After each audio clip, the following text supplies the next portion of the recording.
Hello friends, a very warm welcome to you all to this channel and to my lecture in particular. The reason that I am saying this is because I have been informed by Professor Ram sir and Professor Santosh sir that among all lectures available on this channel, the text lecture of mine which was uploaded in the last week have been viewed most. That is for maximum number of hours. And therefore I express my gratitude for your support and your solidarity. Friends, I will continue from the point where I left in the last lecture. I was explaining to you the basics of direct tax. मैंने आपको बताया कि income tax में every person is liable to pay income tax. Everyone is liable to pay income tax. Person में मैंने आपको बताया था, person includes natural as well as artificial person both. Is liable to pay income tax. Income tax pay करना है सबको. किसके ऊपर पे करना है? On his taxable income. है ना? तो इनकम टैक्सेबल होना चाहिए. अभी टैक्सेबल इनकम क्या, टैक्स फ्री इनकम क्या, वो मैंने आपको नहीं सिखाया. वो हम लोग सीखेंगे अभी नेक्स्ट लेक्चर में. फिलहाल मैंने इनकम में क्या कौन से इनकम आ सकते हैं वो मैंने आपको बताया. तो मैंने आपको बोला कि इनकम कैसा भी होगा चलेगा, but it should be a real income, it's not be fictitious one. मैंने आपको बताया कि इनकम में फ्रीक्वेंसी ऑकरेंस हम लोग देखते नहीं है. The number of times you are earning an income is not important. Even if you are earning an income for once in your entire life time you are suppose to pay taxes. ऐसा मैंने बोला था. मतलब income में have been earned on a daily basis, weekly, monthly, yearly और even once in life time. Income में भी revenue और कैपिटल इन नेचर. इनकम में भी रिसीव्ड और रिसीवेबल. इनकम में भी रिसीव्ड इन कैश और in kind. It may be even legal or illegal, but it must be a real one. It should not be a fictitious income. तो वो मैंने वहां तक लास्ट लेक्चर में आपको बताया था. आगे यहाँ पे देखो लिखा हुआ है, every person is liable to pay income tax on his taxable income which was earned by him during previous year. अभी ईयर ईयर में प्रीवियस ईयर के इनकम पे ही हम लोग टैक्स पे करने का. ठीक है. अभी ईयर में कौन से ईयर आते हैं वो हमारे इनकम टैक्स में उसका रिलेवेंस क्या है जरा आप देख लो. सबसे पहली बात तो ईयर दो टाइप का होता है. एक कौन सा होता है? Calendar year. और एक कौन सा होता है? Financial year. ठीक है. Calendar year and what? Financial year.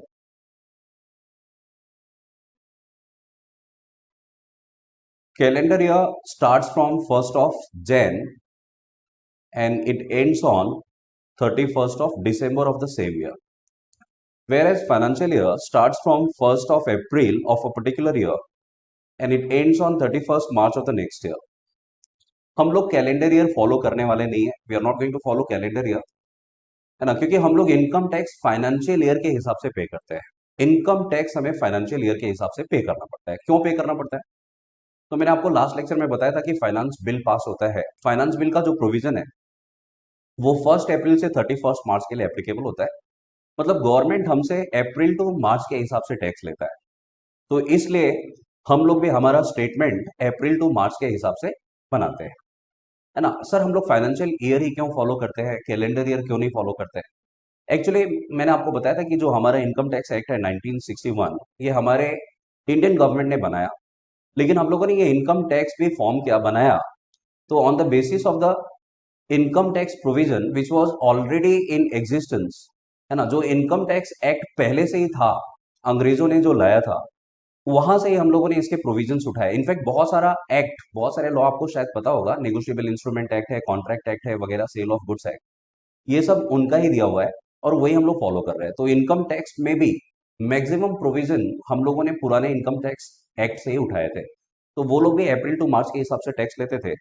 इसलिए इंडियन गवर्नमेंट ने जो इनकम टैक्स एक्ट बनाया तो ये लोग भी अप्रैल टू मार्च के हिसाब से टैक्स लेते हैं. ठीक है. अभी इसमें दो ईयर है, एक लास्ट ईयर और एक करंट ईयर. लास्ट ईयर को हम लोग प्रीवियस ईयर बोलते हैं. लास्ट ईयर अगर बोला तो नहीं चलेगा क्योंकि हम लोग इनकम टैक्स एक्ट सीख रहे हैं और इनकम टैक्स एक्ट में जो टर्म्स टर्मिनोलॉजीज यूज होते हैं वही हमें भी लिखना पड़ता है. आप अपने वर्डिंग्स में लिखोगे तो गलत हो जाएगा. ठीक है. तो प्रीवियस ईयर लिखने का. करंट ईयर को ये लोग असेसमेंट ईयर बोलते हैं. Current year is also called as what? Assessment year. इसको याद कैसे रखने का? आपका एकेडमिक ईयर है 2021-22. You have started your studies during this year 21 and you will complete your TY BCom by next year 22. तो वो एकेडमिक ईयर है. आप समझो वही एकेडमिक ईयर यहाँ पे असेसमेंट ईयर है. मतलब हमारा असेसमेंट ईयर स्टार्ट कब से होगा? It will start from 1st of April 2021 which will end on 31st March of 2022. ठीक है, इसको करंट ईयर को हम लोग असेसमेंट ईयर बोलते हैं। क्यों बोलते हैं बाद में बताता हूं आपको। इसका लास्ट ईयर 21-22 का last year is called as previous year, which starts from 1st of April 20 and ends on 31st March of 21। हम लोगों को देखो टैक्स पे करना है ना, we have to pay taxes on an income earn by us.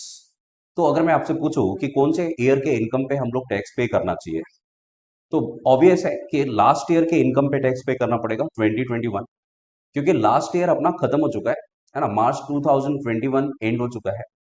तो अगर मैं आपको बोलूंगा कि आफ्टर मार्च 21 आपको इनकम फाइंड आउट करना है, आपने क्या इनकम अर्न किया था 2021 में, तो आप वो आसानी से फाइंड आउट कर सकते हो on the basis of the information the details provided by me, है ना। अगर टैक्स पेयर ने अपना डिटेल 2021 का आपको दिया, तो आप उस इनकम को असर्टेन कर सकते हो, इनकम को कंप्यूट कर सकते हो, कैलकुलेट कर सकते हो। ठीक है, अगर मैं आपको बोलूं 21-22 का इनकम फाइंड आउट करना है, टैक्स पे करना है, तो हम लोग नहीं कर सकते। हम लोग इसको एस्टिमेट ही कर सकते हैं, एक्चुअल बेसिस पे तो इनकम आप फाइंड आउट नहीं कर सकते। इसलिए जनरली हम लोग प्रीवियस ईयर के इनकम पे ही टैक्स पे करते हैं। लेकिन टैक्स कभी पे करूंगा मैं, तो मैं असेसमेंट ईयर में पे करूंगा। And what is my assessment year? 21-22। तो 21-22 में आपको याद रखना है कि लास्ट ईयर प्रीवियस ईयर 2021 में जो भी आपने इनकम अर्न किया, उसका टैक्स आपको असेसमेंट ईयर 21-22 में पे करना है। ठीक है, तो इसको ही हम लोग प्रीवियस ईयर को ही ऑल्टरनेटिवली ईयर ऑफ इनकम भी बोलते हैं, year of income, and we call the assessment year as year of tax. लोग इसको ईयर ऑफ टैक्स बोलते हैं। Now what is more important to us, है ना, हमारे लिए ज्यादा इंपॉर्टेंट प्रीवियस ईयर ही है, क्योंकि अगर मैं प्रीवियस ईयर का डिटेल आपको दूंगा नहीं, तो you will not be able to determine my taxable income, है ना, neither you will be able to find out the tax liability. तो हमारे लिए previous year is more relevant, it is more important. ठीक है, अभी सर करंट ईयर को इन लोगों ने असेसमेंट ईयर का नाम क्यों रखा है? देखो, असेस का मतलब होता है to assess, means to determine, to compute. क्या? तो लास्ट ईयर में आपने क्या इनकम अर्न किया था? अभी इनकम तो आपने बहुत सारे इनकम अर्न किए होंगे, टैक्सेबल इनकम, एग्जेम्प्ट इनकम वगैरह। तो आपको टैक्सेबल इनकम असेस करना है, मतलब आपने लास्ट ईयर में क्या टैक्सेबल इनकम अर्न किया वो आपको डिटरमाइन करना है ना। फिर उस टैक्सेबल इनकम पे आपको टैक्स लायबिलिटी भी डिटरमाइन करना है। तो टैक्सेबल इनकम को फाइंड आउट करना, टैक्स लायबिलिटी को फाइंड आउट करना, उसको ही हम लोग असेसमेंट बोलते हैं, उसको ही हम लोग असेसमेंट बोलते हैं। असेसमेंट क्या होता है, मैं ये लिख के भी दूंगा आपको आगे, इसका भी डेफिनेशन दिया हुआ है। Assessment is nothing but a procedure which is adopted to find out the taxable income earned during last year as well as the tax liability thereon। मतलब इनकम फाइंड आउट करना और टैक्स फाइंड आउट करना is called as assessment. Normally assessment कब होता है? तो बोलने का सर प्रीवियस ईयर का इनकम हमेशा नेक्स्ट ईयर में, सब्सिक्वेंट ईयर में असेस होता है, फॉलोइंग ईयर में असेस होता है ना। जैसे 1920 का इनकम है तो मैं उसको 2021 में असेस करता हूँ, नॉर्मली ऐसा ही होता है। उसके एक्सेप्शंस भी है, लेकिन एक्सेप्शंस वगैरह हम लोग बाद में देखते हैं। ठीक है, तो प्रीवियस ईयर के इनकम पे मेरे को असेसमेंट ईयर में टैक्स देना है। असेसमेंट ईयर नाम क्यों पड़ा? क्योंकि we are assessing, we are actually computing, determining the tax liability and the taxable income which was earned by us during the last year, and that is why since we are assessing, we are computing our income and the tax liability during this year, during current year, therefore the current year has been named as assessment year, है ना। I believe you are understanding, you are following me। ठीक है, और previous year को हम लोग previous year ही बोलने का, इसको आप ऑल्टरनेटिवली ईयर ऑफ इनकम भी बोल सकते हो, है ना। इसमें बहुत सारे पॉइंट है, ध्यान से सुनना। देखो असेसमेंट ईयर में ना, असेसमेंट ईयर में हमेशा 12 मंथ होता है, क्योंकि ये हमेशा 1 अप्रैल को स्टार्ट होगा और 31 मार्च को खत्म होगा। तो अगर किसी ने पूछा assessment year always comprises of 12 month, true और फॉल्स, तो आपको ट्रू बोलना चाहिए। लेकिन प्रीवियस ईयर में हमेशा 12 मंथ होता है, ये नेसेसरी नहीं है। समटाइम्स प्रीवियस ईयर में have less than 12 month, previous year में कभी कभी 12 मंथ से कम भी हो सकता है। सर कैसे हो सकता है? अभी समझो किसी ने न्यू बिजनेस स्टार्ट किया, समझो किसी ने 1 जुलाई 2020 को बिजनेस स्टार्ट किया, है ना। 1 जुलाई, हम लोग एक्चुअली डेट ऑफ कमेंसमेंट नहीं देखते हैं, हम लोग डेट ऑफ इनकॉर्पोरेशन देखते हैं। मतलब समझो आपने कंपनी को इनकॉर्पोरेट किया कभी 1 जुलाई को, तो 1 जुलाई से 31 मार्च तक का आपका प्रीवियस ईयर होगा। सर जुलाई के पहले क्यों नहीं स्टार्ट हुआ, 1 अप्रैल से क्यों नहीं स्टार्ट हुआ? क्योंकि उस टाइम बिजनेस ही था ही नहीं, है ना। The business was not in to existence before 1 July 2020। तो इसलिए मेरे प्रीवियस ईयर में खाली 9 मंथ आ गए। तो आई होप आपको समझा। मतलब प्रीवियस ईयर में हमेशा 12 मंथ हो ये नेसेसरी नहीं है। In case of a new business previous year में हैव लेस देन 12 मंथ। अगर समझो किसी का पुराना बिजनेस है, एग्जिस्टिंग बिजनेस है, तो ऐसे केस में प्रीवियस ईयर में 12 मंथ से एग्जैक्टली 12 मंथ भी हो सकता है। ठीक है। असेसमेंट ईयर हमेशा प्रीवियस ईयर खत्म होने के बाद ही स्टार्ट होता है। मतलब मेरा प्रीवियस ईयर 31 मार्च को खत्म होगा, तो असेसमेंट हमेशा 1 अप्रैल को ही स्टार्ट होता है। तो इसलिए असेसमेंट ईयर में हमेशा 12 मंथ रहेंगे। एक स्टूडेंट ने मुझे पूछा कि सर प्रीवियस ईयर समझो अगर मेरा बिजनेस है, एग्जिस्टिंग बिजनेस, और उस बिजनेस को मैंने समझो दिसंबर 2020 में क्लोज डाउन किया, वाइंड अप किया, तो मेरा प्रीवियस ईयर दिसंबर में खत्म हो जाएगा क्या? Answer is no. Ending date हमेशा 31 मार्च ही रहेगा। क्यों? क्योंकि आपको सबको पता है even if business has been close down, there is no actual operations carried out, फिर भी हम लोग क्या करेंगे, असेट को बेचेंगे, लाइबिलिटीज वगैरह पे ऑफ करेंगे, है ना, कुछ बैड डेट्स रिकवरी हो सकता है, तो वो एक्टिविटीज तो चलता ही रहता है। बिजनेस बंद हो गया लेकिन दूसरे एक्टिविटीज तो चालू ही रहते हैं। इसलिए हम लोग एंडिंग डेट नहीं देते देखते हैं, हम लोग स्टार्टिंग का डेट देखते हैं। ठीक है, तो ये याद रखना। ऑब्जेक्टिव में, एमसीक्यू में ऐसा क्वेश्चन आ सकता है, प्रीवियस ईयर में और may not consist of 12 month, तो आंसर आपको यस लिखना है। और असेसमेंट ईयर में आपको लिखना है assessment year is always having 12 month. ठीक है, तो आप ये याद रखो, प्रीवियस ईयर और असेसमेंट ईयर। दूसरी बात, कभी कभी क्वेश्चन में ना वो लोग असेसमेंट ईयर के हिसाब से भी क्वेश्चन पूछेंगे। असेसमेंट ईयर को है ना हम लोग खाली नेम सेक के लिए, खाली रेफरेंस के लिए यूज करते हैं, रेफरेंस के लिए। मतलब समझो अगर मैं आपको बोलता हूं कि हमें फाइंड आउट करना है इनकम ऑफ असेसमेंट ईयर 21-22, तो इसका मतलब आपको इनकम फाइंड आउट करना है प्रीवियस ईयर 2021 का। मतलब घूम फिर के अपने को कैलकुलेशन, कंप्यूटेशन प्रीवियस ईयर के हिसाब से ही करना है। ठीक है, तो असेसमेंट या रेफरेंस के लिए। लेकिन हम लोग जितने भी आंसर लिखते हैं, हम लोग स्टेटमेंट वगैरह बनाएंगे इनकम टैक्स में, वो स्टेटमेंट के ऊपर आपको ये दोनों प्रीवियस ईयर और असेसमेंट ईयर इनवेरिएबली दोनों लिखना पड़ेगा आजू बाजू में। ठीक है, तो ये पॉइंट आपको याद रखना है। और सुनो एक और बात, जैसा आप अकाउंट्स में हर एक ईयर को फाइनेंशियल ईयर बोलते हो, हर एक ईयर को फाइनेंशियल ईयर बोलते हो, वैसे ही हम लोग हमारे इनकम टैक्स में हर एक ईयर को प्रीवियस ईयर ही बोलते हैं। तो जैसे अभी अपना प्रीवियस ईयर कौन सा है? अपना प्रीवियस ईयर है 2021। तो लास्ट प्रीवियस ईयर क्या है? 1920, हम लोग ऐसा बोलते हैं। नेक्स्ट प्रीवियस ईयर क्या है? तो हम लोग बोलते हैं 21-22। तो हम लोग सबको प्रीवियस ईयर ही बोलते हैं। ठीक है, मैं हमेशा प्रीवियस ईयर को करंट ईयर भी बोलता हूं, तो इसमें कंफ्यूज मत होना, है ना। प्रीवियस ईयर को ये आप करंट प्रीवियस ईयर भी बोल सकते हो, करंट प्रीवियस ईयर भी बोल सकते हो। अगर क्वेश्चन में समझो किसी क्वेश्चन में पूछा लास्ट प्रीवियस ईयर का इनकम फाइंड आउट करो, तो ये आपका लास्ट प्रीवियस ईयर है 1920, और ये आपका नेक्स्ट प्रीवियस ईयर है। कंफ्यूज मत होना, सबको हम लोग प्रीवियस ईयर ही बोलते हैं, लेकिन हमारे एग्जाम से रिलेवेंट क्या है? हमारे एग्जाम से रिलेवेंट है प्रीवियस ईयर 2021। ठीक है, तो ये आपको याद रखना है। आगे बढ़ते हैं।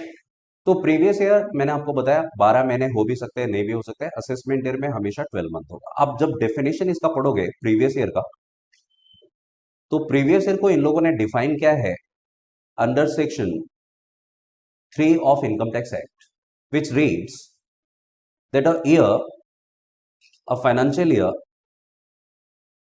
preceding the assessment year, preceding the assessment year is called as previous year। और जब असेसमेंट ईयर का आप डेफिनेशन पढ़ोगे, तो वहां पे उन लोगों ने सेक्शन 29 में डिफाइन किया है, section 29 of income tax act, section 29 of income tax act, और वहां पे लिखा हुआ है a financial year which starts from, है ना, which commences from 1 April and ends on 31 March is called as assessment year. तो डेफिनेशन से भी क्लियर पता चलता है कि असेसमेंट ईयर में हमेशा 12 मंथ ही होगा। और प्रीवियस ईयर में यहाँ पे उन लोगों ने ऐसा 1 अप्रैल से स्टार्ट होगा ऐसा नहीं लिखा है, वो लोग बोलते हैं प्रीवियस ईयर, असेसमेंट के पहले आने वाले साल को प्रीवियस ईयर बोलते हैं। ठीक है, तो वो 12 महीने का भी हो सकता है, लेस देन 12 मंथ का भी हो सकता है। और ये आपको प्रीवियस ईयर और असेसमेंट ईयर हमेशा, मतलब हर एक क्वेश्चन में, हर एक चैप्टर में सेम प्रीवियस ईयर और सेम असेसमेंट ईयर के ही सम आएंगे, है ना। किसी दूसरे प्रीवियस ईयर असेसमेंट ईयर का सम नहीं पूछते हैं वो लोग। क्यों? क्योंकि आपको मैंने बताया था लास्ट लेक्चर में कि हर साल अमेंडमेंट होते हैं, हर साल चेंजेस होते हैं। अगर वो लोग किसी डिफरेंट ईयर का, है ना, क्वेश्चन आपसे पूछते हैं, तो आपको उस ईयर का भी वापस फाइनेंस एक्ट पढ़ना पड़ेगा। तो नॉर्मली ऐसा नहीं होता है। नॉर्मली हम लोग हमारे करंट प्रीवियस ईयर का which is 2020-21 and assessment year 21-22 का ही इनकम पूछेंगे। ठीक है, मैं वापस एक बार रिपीट करता हूँ। मैंने आपको बताया कि हमारे टैक्स में हम लोग फाइनेंशियल ईयर फॉलो करते हैं अप्रैल टू मार्च। इसमें प्रीवियस ईयर है और असेसमेंट ईयर है। लास्ट ईयर को प्रीवियस ईयर, करंट ईयर को असेसमेंट ईयर बोलते हैं। मैंने आपको बताया असेसमेंट ईयर में हमेशा 12 मंथ होता है। 1 अप्रैल को स्टार्ट होगा, 31 मार्च को खत्म होगा। आपका असेसमेंट ईयर आपके एग्जाम पॉइंट ऑफ व्यू से 21-22 है और इसके पहले आने वाले साल को 2021 को आप प्रीवियस ईयर बोलोगे। प्रीवियस ईयर को ही हम लोग ईयर ऑफ इनकम बोलते हैं। ये 1 अप्रैल 20 को स्टार्ट होगा, 31 मार्च 21 को खत्म होगा। लेकिन वो कब होगा ऐसा? जब एग्जिस्टिंग बिजनेस है, पुराना बिजनेस है। अगर आपने न्यू बिजनेस स्टार्ट किया तो आपका previous year will start from the date of incorporation in which on which you are actually incorporating your company. तो उसमें 12 महीने से कम भी हो सकता है ना। प्रीवियस ईयर को ज्यादा इंपॉर्टेंस देना। हम लोग जितने भी कैलकुलेशन कंप्यूटेशन करेंगे वो प्रीवियस ईयर का ही करेंगे। अगर क्वेश्चन में कभी उन लोगों ने लिखा कि find out income of assessment year 21-22, तो हम लोग 21-22 का इनकम फाइंड आउट करने वाले नहीं है। वैसे भी 21-22 का डिटेल्स तो क्वेश्चन में दिया ही नहीं होगा, है ना। मतलब उन लोगों ने 21-22 असेसमेंट ईयर बोला, इसका मतलब हमें प्रीवियस ईयर 2021 का इनकम फाइंड आउट करना है। ठीक है, और ये दोनों प्रीवियस ईयर और असेसमेंट ईयर आपको याद रखना है, क्योंकि ये हर एक क्वेश्चन में, हर एक चैप्टर में same previous year same assessment year आने वाला है। ठीक है, तो मैं आगे बढ़ता हूं। तो देखो, मैंने आपको क्या बताया? मैंने अभी तक आपको बताया every person is liable to pay income tax on is taxable income on during previous year. मैंने आपको बताया पर्सन में क्या आ सकता है, मैंने बताया इनकम कैसे होनी चाहिए, और फिर आज मैंने आपको प्रीवियस ईयर के बारे में बताया। इसके अलावा एक दो छोटे मोटे टर्म्स है, वो भी आप सुन लो। जैसे मैंने अभी अभी आपको बताया assessment. What is assessment? ASSESSMENT। assessment assessment has been defined under section 28 of income tax act। और असेसमेंट में वो लोग बोलते हैं, हमारा गवर्नमेंट बोलता है assessment means it is a procedure. Assessment is a procedure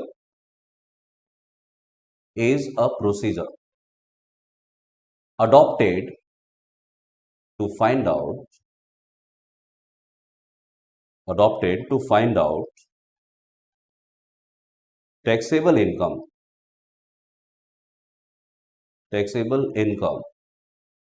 earned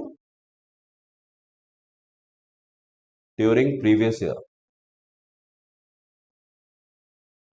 and tax liability thereon tax liability find out करना, टैक्सेबल इनकम फाइंड आउट करना ही असेसमेंट कहलाता है। ठीक है, नॉर्मली असेसमेंट कब होगा? तो बोलने का सर प्रीवियस ईयर के इनकम का असेसमेंट नेक्स्ट ईयर में होता है और इसलिए हम लोग नेक्स्ट ईयर को असेसमेंट ईयर बोलते हैं। ठीक है, अभी सुनो, असेसमेंट में रीअसेसमेंट भी आ सकता है। समझो आपने 2-3 साल पहले इनकम ऑन किए थे और उसका आपने टैक्स पे किया और उसका आपने रिटर्न भी फाइल कर दिया, लेकिन इस साल आपको पता चला कि कुछ एक आध इनकम रह गया था जिसपे आपने टैक्स नहीं पे किया था तभी, है ना। You did not notice that income, और वो इनकम अभी आपके नजर में आया, तो अभी आप क्या करोगे? वो अभी आपको पता चला कि भाई कुछ ऐसे इनकम हो गए थे जो अनटैक्स्ड है, जिसपे टैक्स अपने को भरना चाहिए था। तो हम लोग क्या करेंगे? हम लोग उस इनकम को भी कंप्यूट करेंगे, हम लोग उसके ऊपर भी टैक्स पे करेंगे। तो इसके लिए क्या होगा? रीअसेसमेंट होता है। रीअसेसमेंट मतलब आपको उस साल का वापस असेसमेंट करना पड़ेगा, उसको हम लोग रीअसेसमेंट बोलते हैं। तो assessment also includes reassessment. Assessment also includes reassessment. ठीक है, नॉर्मली हम लोग असेसमेंट हमारे इनकम का खुद करते हैं, हम लोग उसको सेल्फ असेसमेंट बोलते हैं। अगर मैंने इनकम अर्न किया तो टैक्स मैं पे करूंगा मेरे कैलकुलेशन कंप्यूटेशन के हिसाब से। टैक्स पे करने के बाद फिर डिपार्टमेंट, इनकम टैक्स डिपार्टमेंट उसका असेसमेंट करती है ना। तो उनका प्रोसीजर अलग हो गया, लेकिन सबसे पहले तो हमें सेल्फ असेसमेंट करना पड़ता है। तो असेसमेंट में दो टाइप का असेसमेंट, एक तो असेसी ने खुद किया, दूसरा डिपार्टमेंट में बहुत सारे असेसमेंट होते हैं।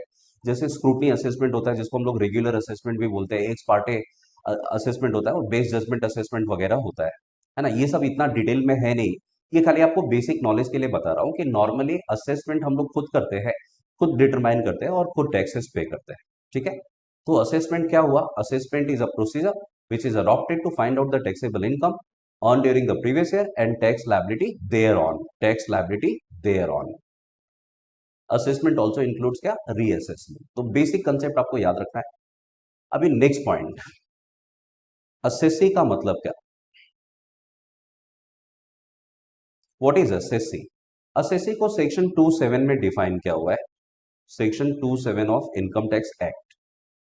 हम लोग नॉर्मली टैक्स पेयर बोलते हैं, इनकम टैक्स डिपार्टमेंट उसको असेसी बोलता है, टैक्स पेयर को असेसी बोलता है। तो किसी ने आपसे पूछा कि एसएससी कौन, तो सिंपल लैंग्वेज में अपन बोलने का कि tax payer is called as assessee. इसको भी इन लोगों ने डिफाइन किया है ना, व्हाट इज एसएससी? तो ये लोग बोलते हैं any person by home any tax और any other sum of money or any other sum of money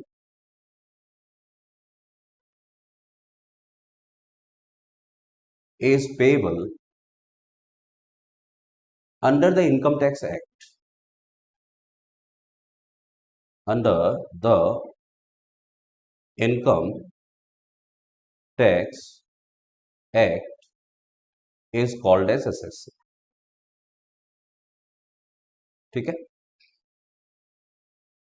any person, कोई भी पर्सन, बाय होम एनी टैक्स। अब कोई भी टैक्स आप पे करो इनकम टैक्स एक्ट के तहत। जैसे समझो मेरे को इनकम फ्रॉम सैलरी हुआ तो सैलरी का टैक्स पे कर रहा हूँ।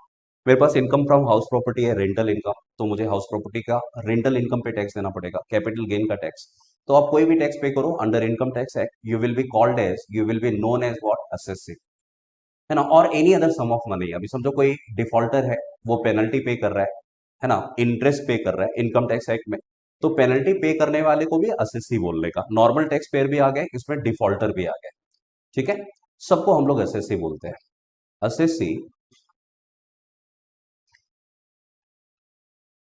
Also includes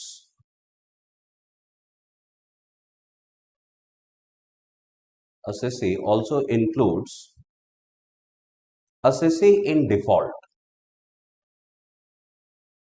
assessee in default। Sir assessee in default कौन? जो डिफॉल्टर्स होते हैं, है ना, जिसने टैक्स पेमेंट नहीं किया, टैक्स की चोरी की, टैक्स इवेशन किया, इनकम छुपाया, इनकम कंसील किया, उसको हम लोग डिफॉल्टर्स बोलते हैं। तो डिफॉल्टर्स को भी हम लोग असेसी बोलने का। ठीक है, and deemed assessee, and deemed assessee. Sir deemed assessee क्या?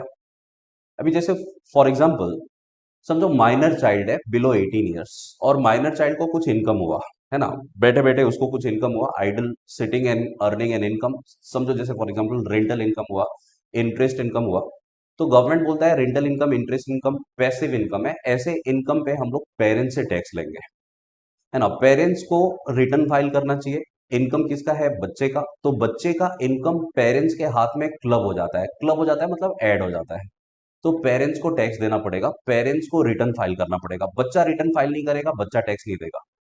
एक्चुअली आप देखने जाओ तो रियल असेसी कौन है? रियल असेसी बोलने का माइनर चाइल्ड है ना, क्योंकि उसने इनकम ऑन किया था। लेकिन टैक्स कौन पे कर रहा है, रिटर्न कौन फाइल कर रहा है? पेरेंट्स। तो इसलिए हम लोग पेरेंट्स को डीम्ड असेसी बोलते हैं, है ना। अभी कुछ लोग ऐसा भी बोल सकते हैं कि सर आपने बोला था burden can not be shifted, तो माइनर चाइल्ड का इनकम बर्डन शिफ्ट हो गया। ऐसा नहीं है, एक्चुअली माइनर चाइल्ड का इनकम है, माइनर चाइल्ड ही टैक्स पे कर रहा है, लेकिन उसके बिहाफ पे पेरेंट्स टैक्स पे करेंगे। माइनर चाइल्ड के इनकम से पेरेंट्स टैक्स निकाल के पे करेंगे। खाली वो जो प्रोसीजर होता है ना, जो टैक्स पेयर फॉलो करना चाहिए, जो माइनर चाइल्ड को फॉलो करना चाहिए, वो उसका पेरेंट्स फॉलो करेगा, बस ये इतना है ना। ये गवर्नमेंट ने ऐसे अरेंजमेंट क्यों किए हुए? टैक्स कलेक्शन, टैक्स का रिकवरी आसानी से हो इसलिए। तो आप ऐसा मत बोला कि बर्डन शिफ्ट हो रहा है, एक्चुअली टैक्स दे ही रहा है पेरेंट्स, किसके इनकम पे? बच्चे के इनकम पे, तो बच्चे के ही जेब से जा रहा है वो। सिर्फ बच्चा अपने नाम से रिटर्न नहीं फाइल कर रहा है, रिटर्न पेरेंट्स के नाम से रिटर्न फाइल होगा, पेरेंट्स उस बच्चे के इनकम को अपने रिटर्न में ऐड करेगा, उस पर टैक्स भी पे करेगा, ऐसा है। तो याद रखना, assessee also includes assessee in default and deemed assessee. ठीक है फ्रेंड्स, एक ट्रू एंड फॉल्स का क्वेश्चन है जो हमारे एग्जाम में बहुत बार आया हुआ है, उसके बारे में मैं थोड़ा बताना चाहता हूँ। क्वेश्चन है, every person is an assessee. True और फॉल्स आपको लिखना है। Every person is an SSC, तो आप आंसर क्या लिखोगे? बहुत लोग बोलेंगे सर ट्रू, कुछ लोग बोलेंगे फॉल्स। तो याद रखना सारे पर्सन एसएससी नहीं होते हैं, है ना। फॉर एग्जाम्पल समझो मिस्टर ए है, अभी मिस्टर ए भी पर्सन है, इंडिविजुअल है। मिस्टर बी है, ये भी इंडिविजुअल है। मिस्टर ए इनकम अर्न कर रहा है, तो ये टैक्स पे करेगा। इनकम अर्न किया तो इसको टैक्स भरना है। As soon as he pay tax he becomes an assessee, जैसे ही वो टैक्स भरेगा वो एसएससी हो जाएगा। B on the other hand is not earning anything, है ना, he is idle sitting at home, no income, and therefore he is not paying any tax, tax भी नहीं पे कर रहा है। तो अगर टैक्स पे नहीं कर रहा है तो आप इसको एसएससी नहीं बोल सकते, ठीक है। ये एसएससी नहीं है, ही is not an SSC. SSC को, टैक्स पेयर को हम लोग एसएससी बोलते हैं। तो अगर आपसे किसी ने पूछा कि सारे पर्सन एसएससी होते हैं, ऑल पर्सन आर एसएससी, तो आप आंसर क्या लिखोगे? आंसर आप लिखना नो, है ना। आंसर लिखना नो, ऑल पर्सन में नॉट बी एन एसएससी, सारे पर्सन एसएससी नहीं होते। दूसरा क्वेश्चन, ऑल एसएससीज आर पर्सन, सारे एसएससी पर्सन होते हैं, सारे एसएससी पर्सन होते हैं, तो आंसर इज यस। एसएससी मतलब टैक्स पेयर, तो सारे टैक्स पेयर पर्सन होते हैं, बराबर है। गवर्नमेंट पर्सन से ही तो टैक्स लेता है, तो इसलिए हम लोग लिखने का ऑल एसएससीज are person but all persons में नॉट बी एन एसएससी। आप ये सेंटेंस भी लिख लेना, ऑल पर्सन्स में not be an SSC but all एसएससीज आर पर्सन्स। सुनो, इनकम टैक्स में हमें सीखना क्या है? अभी जैसे आप लोगों ने अकाउंट्स में 11th में सीखा, सबसे पहले तो आपने टाइप्स ऑफ अकाउंट सीखे, फिर गोल्डन रूल्स वगैरह सीखा, डेबिट क्रेडिट का रूल्स, फिर आपने जर्नल, लेजर वगैरह, अल्टीमेटली आपने ट्रायल बैलेंस बनाया और फाइनली आपने फाइनल अकाउंट बनाया। तो आपको अकाउंट्स के टीचर ने, अकाउंट्स के सर ने बताया कि बच्चों हम लोग अल्टीमेटली फाइनल अकाउंट बनाने वाले हैं, इसके लिए हम लोग ये सब सीख रहे हैं। तो वैसे ही हमारे इनकम टैक्स में भी है। अगर किसी ने आपसे पूछा कि इनकम टैक्स में आप क्या सीख रहे हो, तो बोलने का हमारे टीवाई बीकॉम में हम लोग इनकम टैक्स में टोटल इनकम फाइंड आउट करना सीखते हैं, और उसके लिए हमें 6-7 टॉपिक टोटल सीखने पड़ते हैं। Actually total income find out करने के लिए 6 टॉपिक आपको सीखने पड़ेंगे, ठीक है। अभी टॉपिक्स क्या है वगैरह वो आपको इतना डिटेल में नहीं समझेगा, तो मैं बाद में बताता हूँ। लेकिन फिलहाल के लिए आप याद रखो कि हमारे इनकम टैक्स में हम लोग टोटल इनकम फाइंड आउट करना सीखने वाले हैं, ठीक है। तो उसके बारे में 2 शब्द में लिखता हूं।